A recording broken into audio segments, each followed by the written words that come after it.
नमस्कार मंडळी, आज मी बनवले एकदम घरगुती आणि हेल्दी डिश शेपूची भाजीच्या चकोल्या। तर चला मग सुरुवात करूया।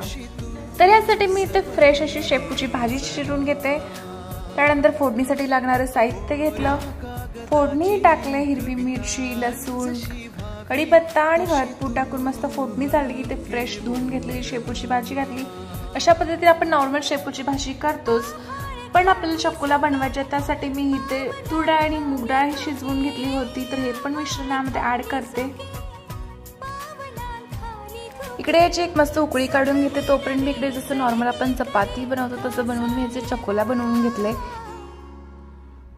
इकडे हे पण मस्त रेडी झालं होतं आणि यामध्ये आपण ज्या बनवल्या त्या चकोल्या घालायच्या आणि 8 ते 10 मिनिटं मस्त उकळून द्यायच्या।